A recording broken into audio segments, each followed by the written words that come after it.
Therapy Chat Podcast, episode 165. This is the Therapy Chat Podcast with Laura Reagan, LCSW-C. The information shared in this podcast is not a substitute for seeking help from a licensed mental health professional. And now, here's your host, Laura Reagan, LCSW-C.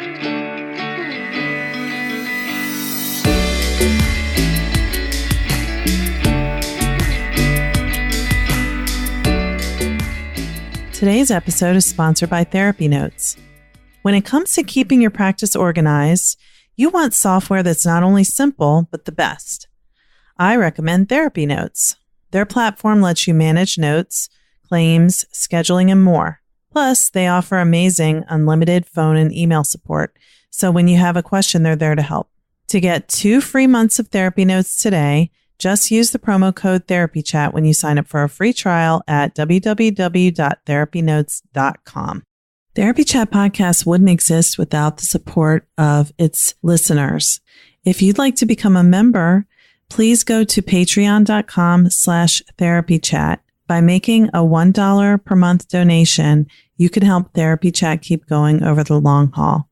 Thank you for your support. Hi, welcome back to Therapy Chat. I'm your host, Laura Reagan. And now that we are well into 2019, I'm super thrilled to be bringing you an interview with someone who has made a huge impact in the field of addressing trauma. My guest is Dr. Gretchen Schmelzer. Gretchen has dedicated pretty much her career over 25 years to helping trauma survivors, and she herself is a trauma survivor as well. She has a book out now that is about the process of trauma recovery, and it's a beautifully written book for survivors and for therapists about how trauma therapy works. I really enjoyed talking with Gretchen about her work and about how she came to write this book and what's in it and how it can help people. I think you're going to love it too. So let's just dive right into my interview with Gretchen Schmelzer. Hi, welcome back to Therapy Chat. Today, I am so honored to be speaking with Gretchen Schmelzer, who is the author of Journey Through Trauma, a guide to the 5-phase cycle of healing repeated trauma. Gretchen, thank you so much for being on Therapy Chat today. Thanks so much for having me. I'm excited to talk about the book and to be helpful in any way I can. Yes, I'm so glad that you're here. And let's just start off with you telling our audience a little bit about yourself and your work. Okay. I trained as a therapist. I'm a psychologist by training. I trained as a therapist for about the first 15 years of my career. I worked in a lot of different settings outside the city of Boston. And I really my career goal was to be the chief psychologist on a child psych unit. So I wanted to work in every possible domain around kids. So I worked on inpatient units. I worked in mental health clinics. I worked in schools. I worked in residentials, sort of all the way around the kid world. And then I did my postdoc at UMass Medical Center in the behavioral medicine clinic because I really wanted to study mindfulness more deeply, and the Center for Mindfulness was part of that postdoc. And when I was finishing my postdoc, a friend of mine who had started a consulting company, they got a contract with the United Nations Development Program to do work in 4 different countries, helping the countries strengthen their response to HIV and AIDS. And one of the countries was Cambodia, and that had just recently, actually, at that time, come through the Khmer Rouge. And they contacted me to look at how do you teach emotional intelligence? Because this was a leadership intervention around a public health issue. How do you teach emotional intelligence to people with a trauma history? And so I went down and helped them think about that. And when I finished my postdoc, they offered me a job to do the work with them in Cambodia and to shift over in some ways to this leadership world.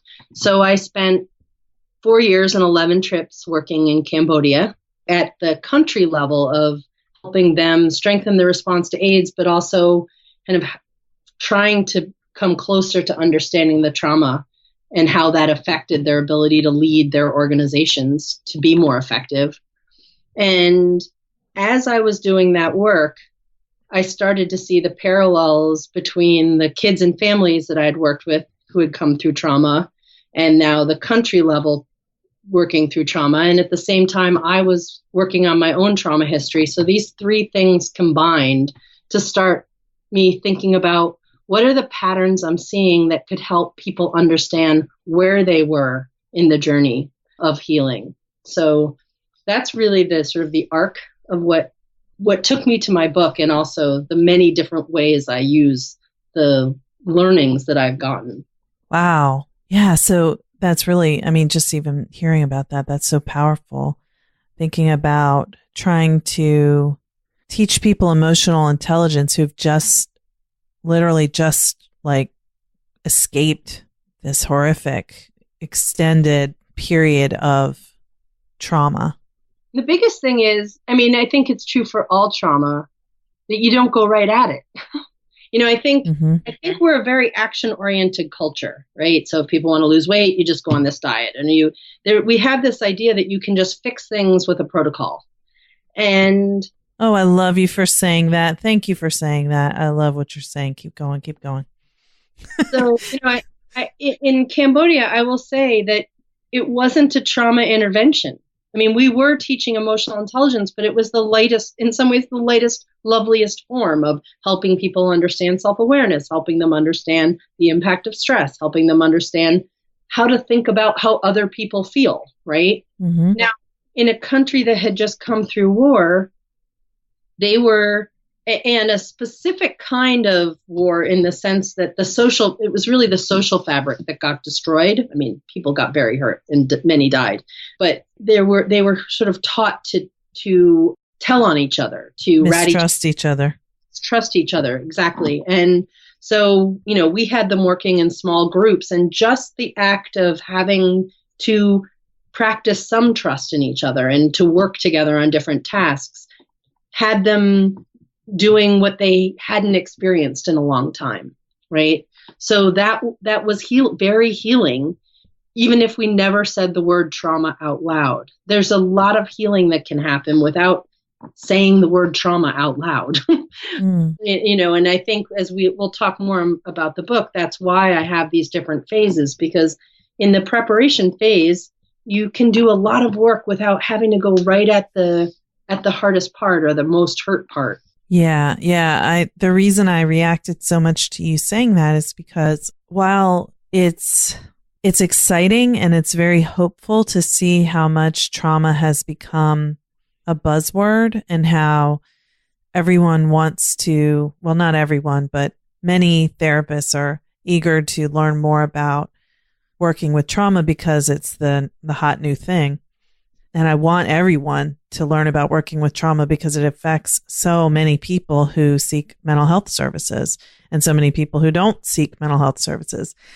But I do often hear people saying, so the person has trauma. So then, what's the intervention? What do I do? Like, what's the protocol on that? And it's like, no. Well, and the other problem with protocol, I'm all, there are certain for a bunch of things like severe anxiety or OCD, there are places where the protocols are fabulous and they work great. Mm-hmm. But the problem with trauma is that for people, especially with repeated trauma, it takes a very long time to heal. And the protocols are all short term. Exactly.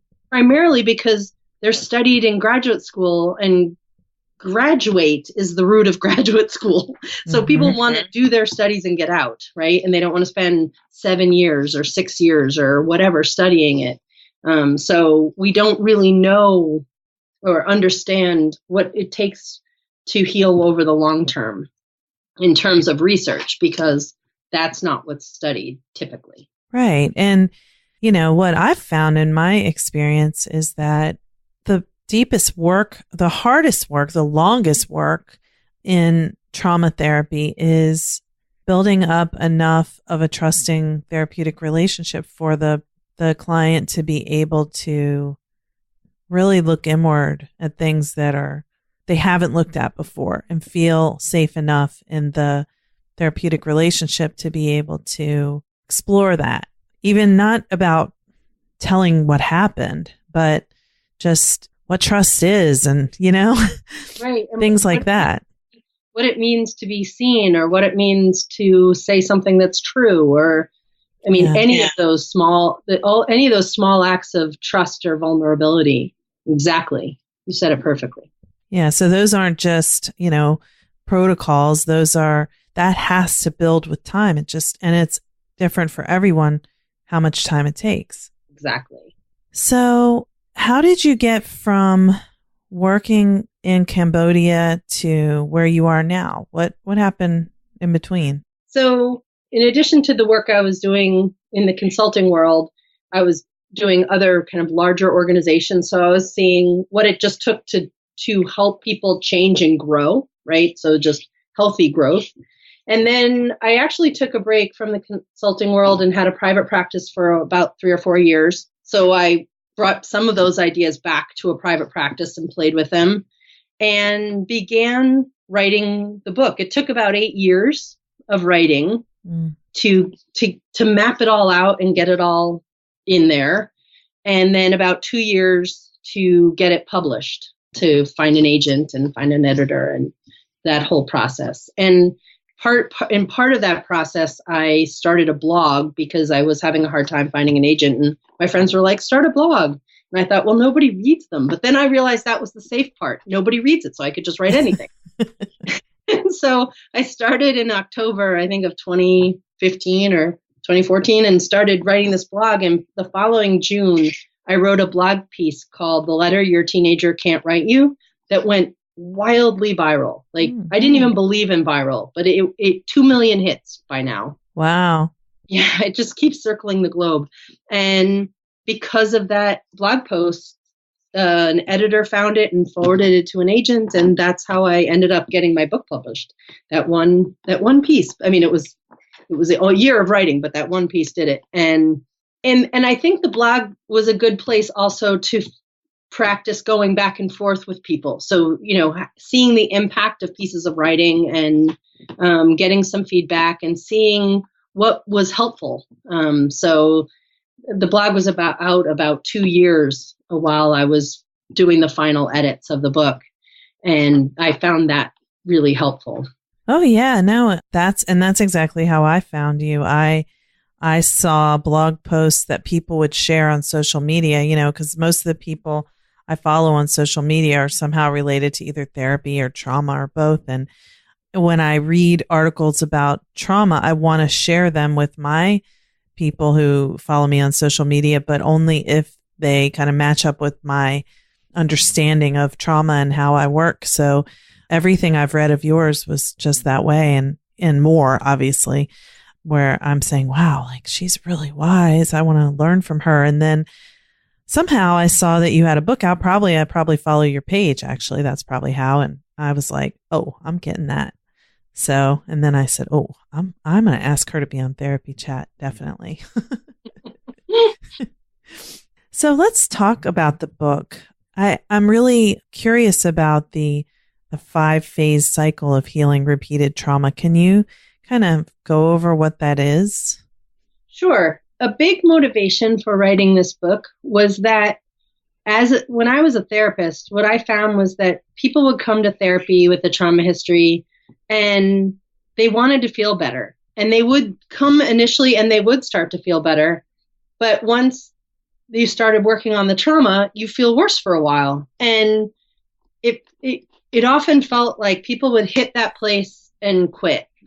Mm-hmm. And not just with me, but I saw it all over in the clinics or in repeat people on inpatient units where they would hit this place and they would quit. And what I wanted was to create a map where people would know where they were so that they could know what to expect and when to expect it and have some compassion for themselves of saying, of course it's hard. This is supposed to be hard now. This is the hard part. And I'm a backpacker, especially when I was younger. And, if you have the White Mountain Appalachian Guide, it tells you trail for trail what you're going to expect, that this part is very steep, or on this part you need to bring water, and that really is helpful to have that level of explanation for the terrain that you're on.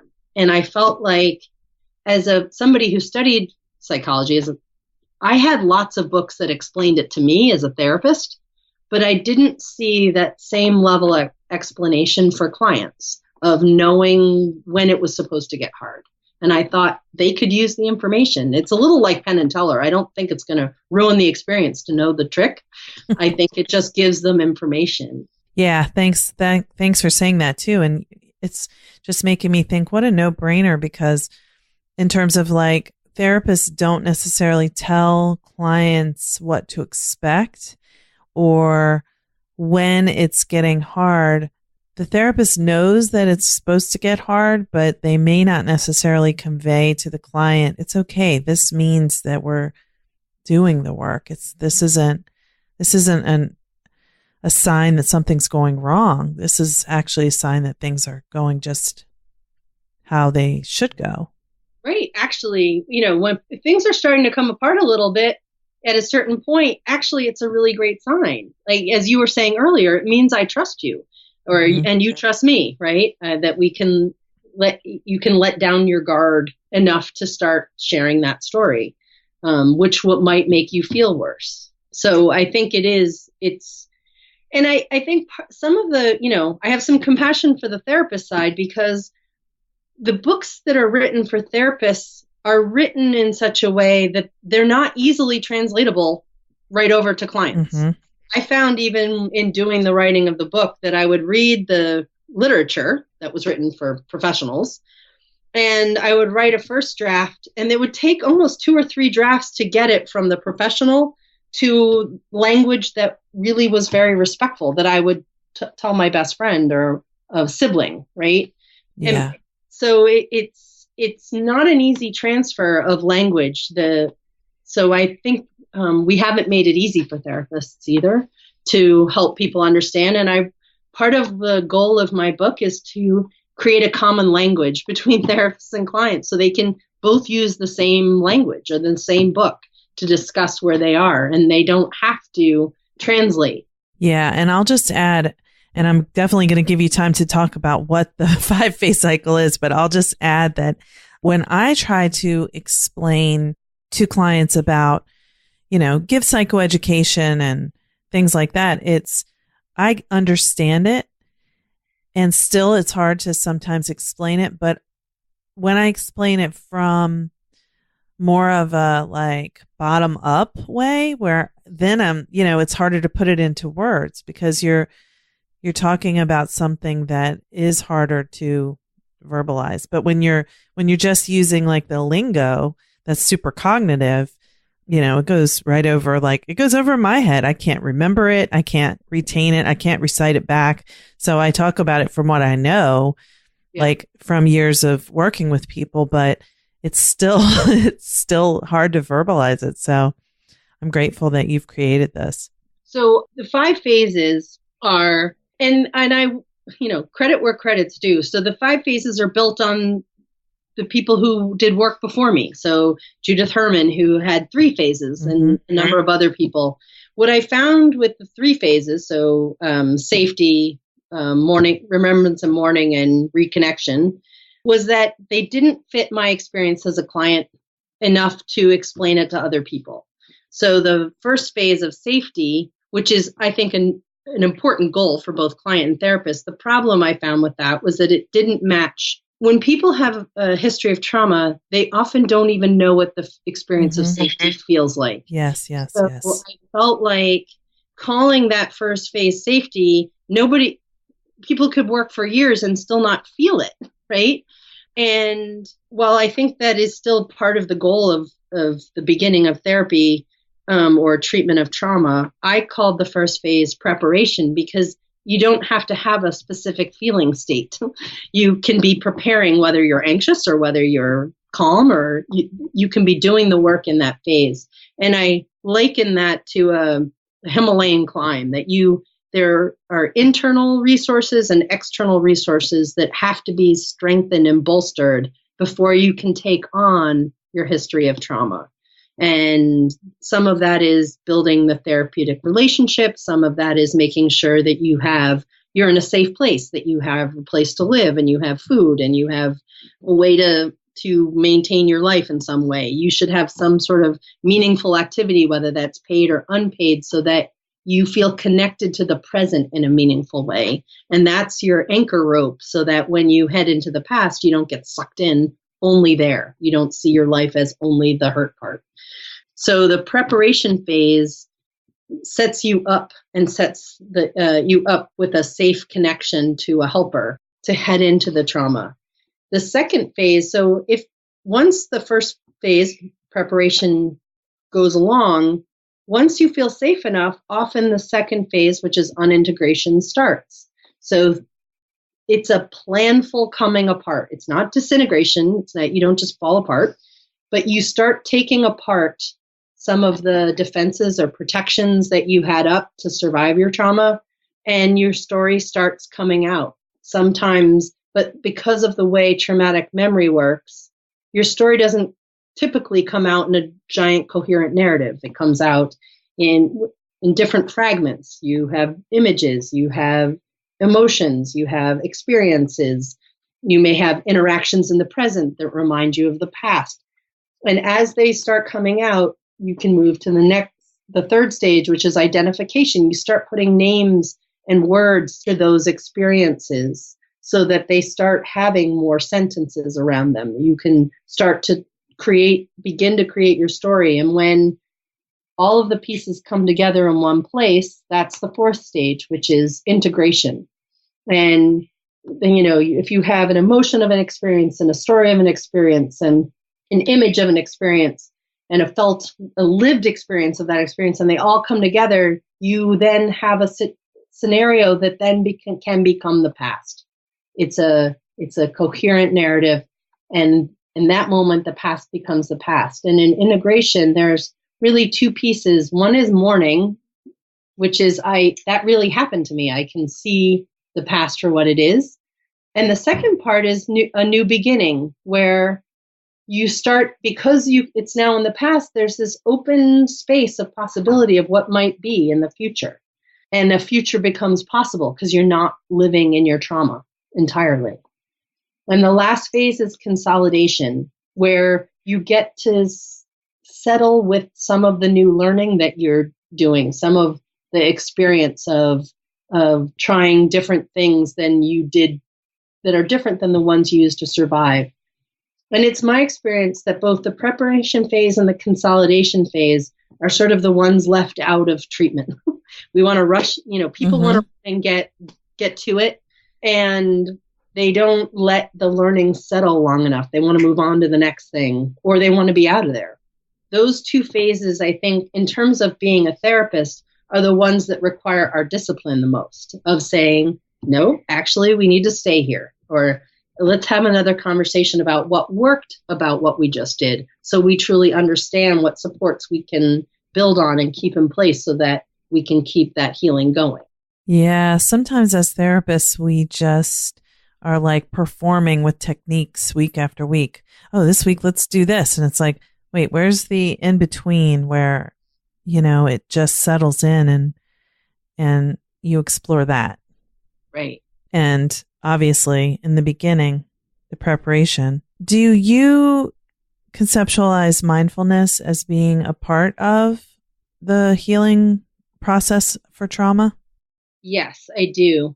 It's actually in the book, I use it in a number of places. So I use it in the preparation phase. It's really about bringing back online some self-awareness. Mm-hmm. So, part of what's maybe we need to go back to looking at trauma and repeated trauma. So I make a real distinction between single incident trauma and repeated trauma, because in a single incident trauma, there's sort of a mammalian response to that, that we have increased adrenaline and increased sort of fight or flight response. And that triggers a whole set of other behaviors and startle response and lack of sleep and can't eat and a whole bunch of things that puts us in sort of crisis mode. But if, and I sort of liken it to if you're in a car accident, most people experience that. But if you were in a car accident every day for 7 years, your body can't muster that kind of response. Mm-hmm. So it begins to create a set of protections so it doesn't have to gear up for constant trauma. And some of those protections are often about shutting down and becoming much more numb, so that you're not taking in the outside world and you're not experiencing the anxiety or adrenaline inside your own body. It allows your brain to kind of keep functioning, even though it's really in crisis mode. It just kind of snips all the wires, like for a fire alarm. It's not blaring anymore. And so in repeated trauma, there's really 3 forms of trauma. There's the what did happen, the stuff you remember. So that's the first form of trauma. The second form of trauma and repeated trauma are the protections that you create so that you don't have to experience all the trauma. That's what I was just talking about, the numbing and sort of not feeling yourself, often not trusting the outside world, having to do everything yourself. And then the third form of trauma, which is the one that almost never gets talked about, is what didn't happen. So while all the trauma was happening, you weren't developing other skills. So if you think about a country at war, in a country at war, they're not building roads, they're not building schools, they're not developing new businesses. They're only in defense mode. And it's true for people as well. So when kids are coming through trauma in childhood, they're often not learning the skills of how to make friends. They're not learning how to methodically do a task, or in terms of doing their homework. They're not learning how to ask for help. They're not learning how to self-soothe. So there's a whole set of skills that they miss out on.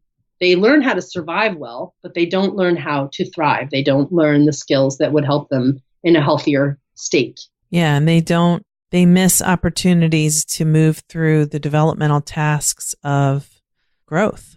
Right. And this happened, it's not just people who experience childhood trauma.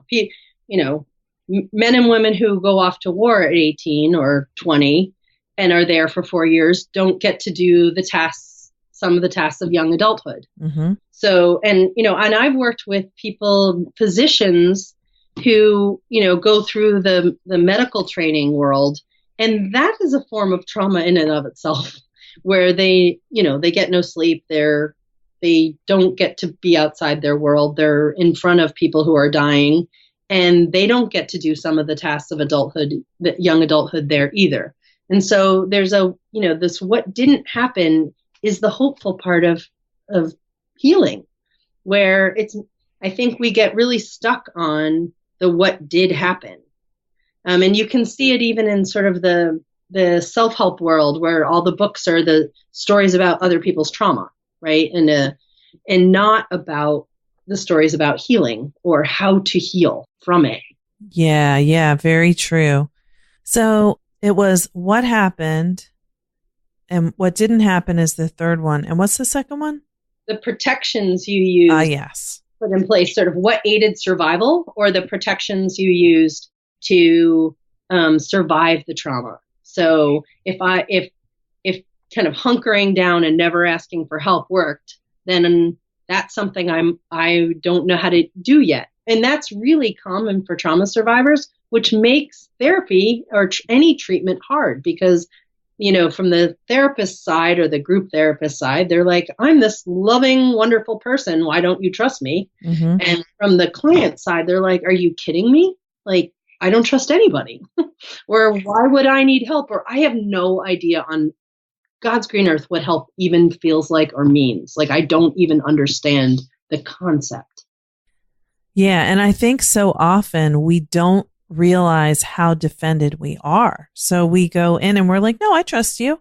And, to the therapist and we don't really. I mean, No. and I mean, you may trust them not to like physically harm you, Right. but when it comes to opening up your deepest pain or even, anything that you feel that you can't really tolerate looking at, we're not even aware how guarded we are. I've certainly experienced that myself.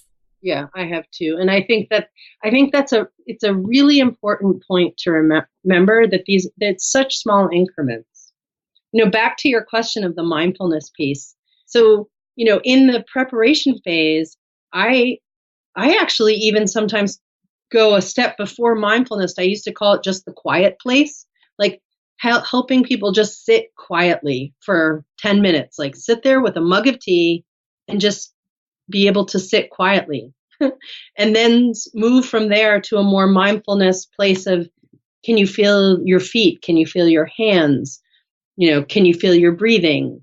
Sort of reconnecting their heads and their bodies, and then begin to start naming, like, can you say what emotion is going on inside you? So kind of rewiring the self-awareness muscles very slowly, and doing that as slowly as it needs to happen.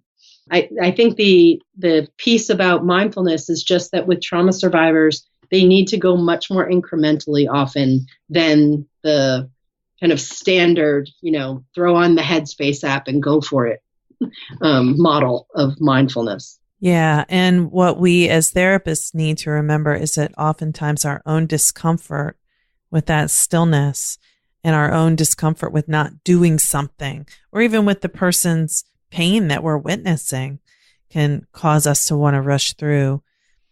And that's not really what helps.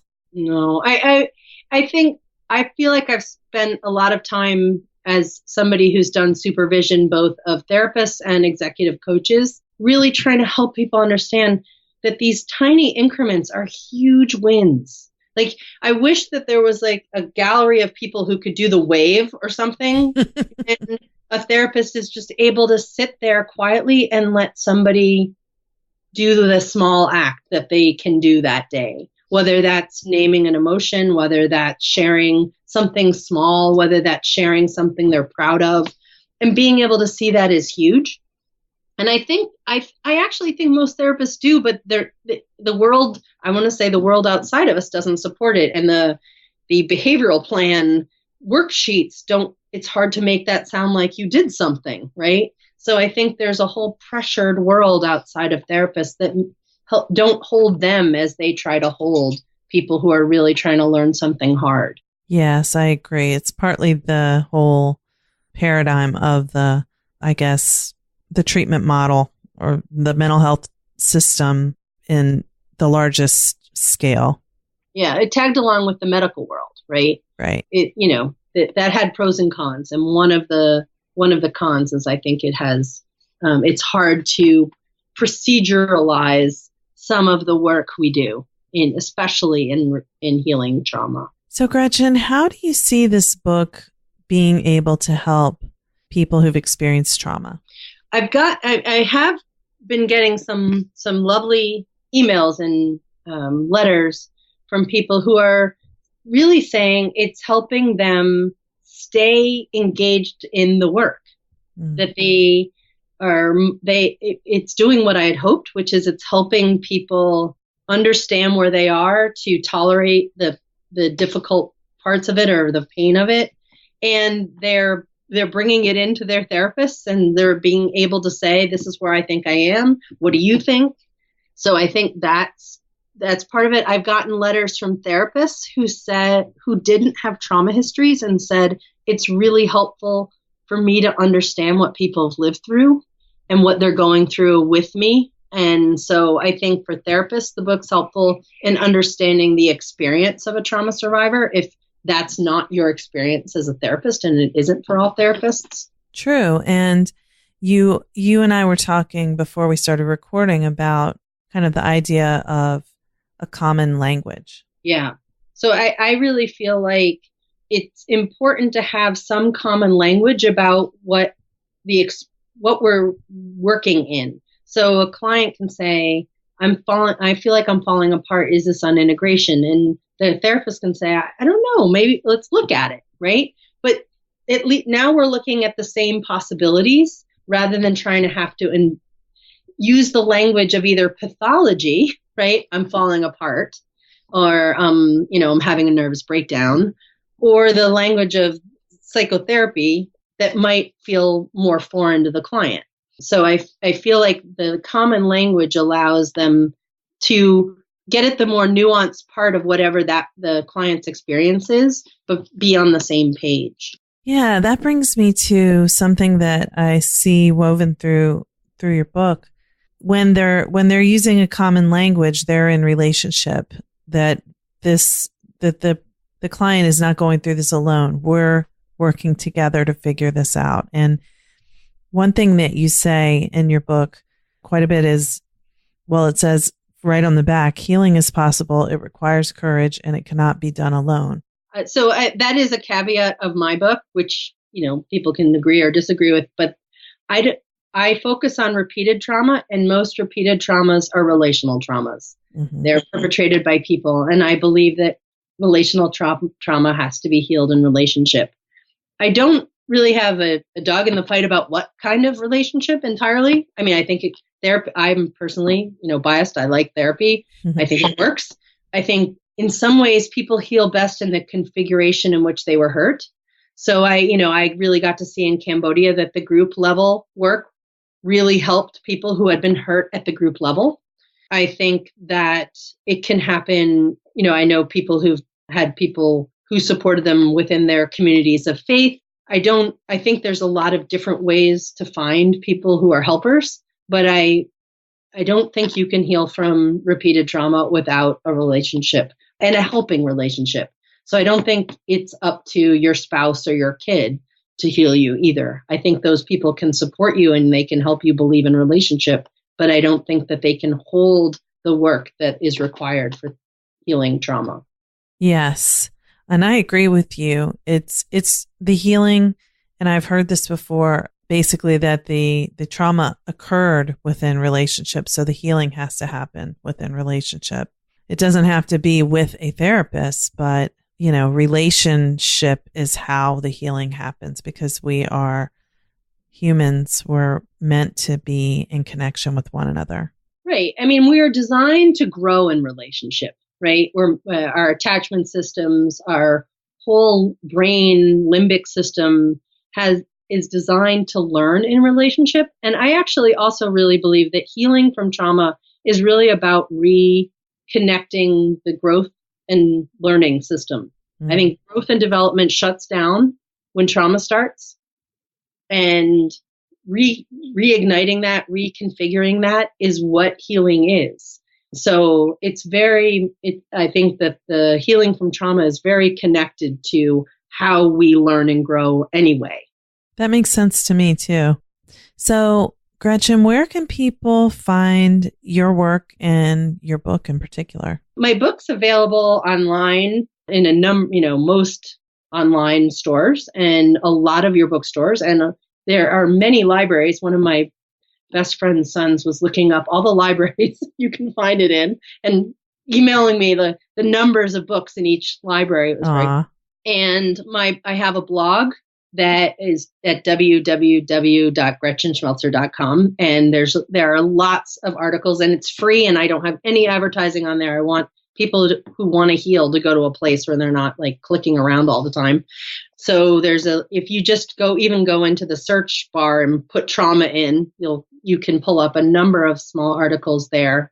And I think I also wanted to say that, the book is geared towards the individual level of system. So therapists working with clients, but that I'm doing a lot of work right now at the community level. So bringing the same ideas of the 5-phase model and the 3 kinds of repeated trauma to communities who are battling with opiates or battling with child maltreatment or battling with homelessness, and helping kind of organizations and communities understand these issues with trauma, that they all have trauma as a root cause. And so you can think about doing this as a therapist with your clients, but if you work in larger organizations, you can also start thinking about how does this apply at the group level, because the book really was written from multiple perspectives. That's wonderful. And I am just so grateful that you're out in the world doing this work on all these different levels. It's so, so important and needed. And especially someone who really has such a strong background and knowledge base in this work. It's really wonderful what you're doing. I really appreciate the chance to share it. So I'm really grateful to you. Yes. Thank you so much for being on Therapy Chat today. And I will definitely put a link to your website on the description of the podcast so people can click on it from listening. So that way they can make sure your name's spelled right and everything. Yeah, it's not an easy one. So Gretchen, thanks so much for being my guest today. Thank you. Bye. Thanks so much for listening to my interview with Dr. Gretchen Schmelzer. I love talking with her and I love the work she is doing in the world.